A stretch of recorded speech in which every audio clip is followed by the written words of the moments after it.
একটা সংকটময় মুহূর্তে তারেক রহমান প্রবেশ করছেন।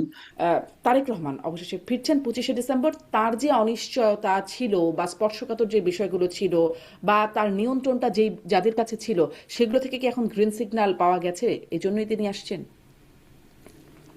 এটা আসলে সিকিউরিটির ব্যাপারটা তো খুবই আসলে সিক্রেটলি হ্যান্ডেল করা হয়, ফলে সেটা কিন্তু আহ, পরিষ্কার হয়নি।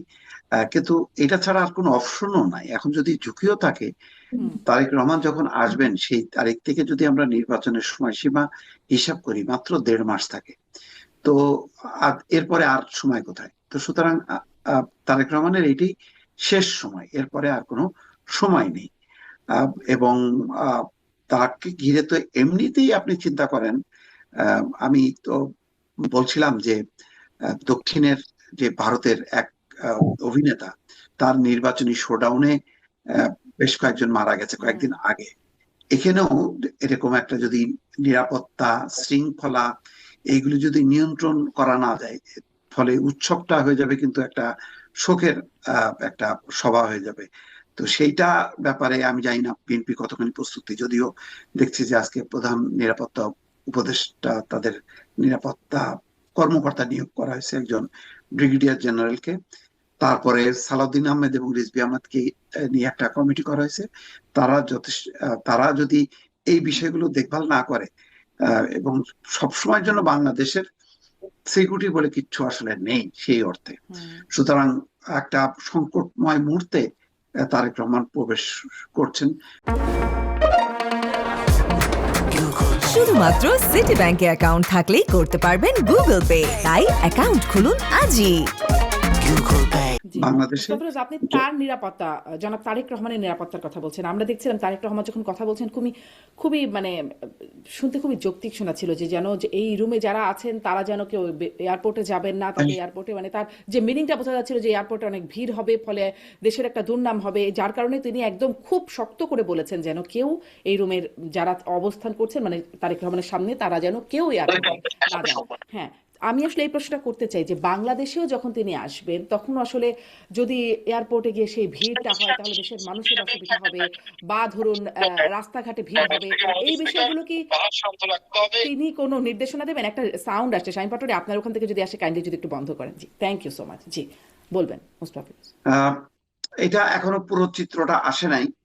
তবে আমার ধারণা যে আগে ভাগে কমিটি করে তারা সবগুলো আহ, ব্যবস্থা নিয়েছে। এবং দেখেন, যে কথাটা বললেন আপনি, আহ, বিমানের, আহ, লন্ডন ফ্লাইটের, মানে লন্ডন ঢাকা ফ্লাইটের সব টিকিট বিক্রি হয়ে গেছে ইতিমধ্যে।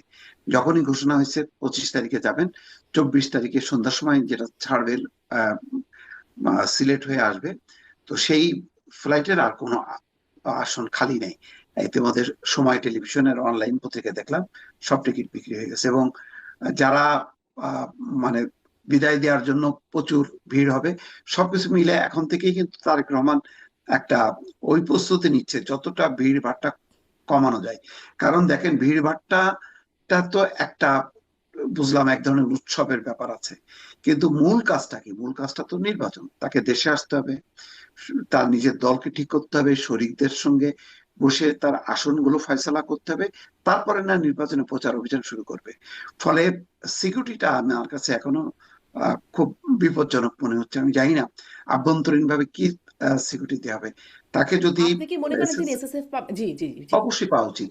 এবং আমার ধারণা যে সরকার সেটাই দেবে। কারণ স্বরাষ্ট্র উপদেষ্টার একটা কথা ছিল যে যে কোনো ব্যক্তির নিরাপত্তার ক্ষেত্রে রাষ্ট্র সর্বোচ্চ নিরাপত্তা দেওয়ার জন্য প্রস্তুত সবসময় থাকবে। তো বোঝাই যাচ্ছে যে আমরা আপনার আলোচনায় প্রথম থেকে আসছে যে সিকিউরিটির ব্যাপারটা। তারেক রহমান নিজে উদ্বিগ্ন যে সিকিউরিটির অবস্থাটা, বিশৃঙ্খলা কি অবস্থা দাঁড়াবে। তার মানে তারেক রহমানের আসার সাথে সাথে একদিকে উৎসব আর একদিকে নিরাপত্তা, এই বিষয়টা তো সরকারও বুঝতে পারছে নিশ্চয়ই। সুতরাং তার জন্য সর্বোচ্চ নিরাপত্তা দেবে। এখন জি, সেটা কোন স্বরাষ্ট্র উপদেষ্টা প্রোটোকলে দেবে, সর্বোচ্চ কোন আইনে নিরাপত্তার দেবে, কথা বলছেন। সেটা সরকারের ব্যাপার।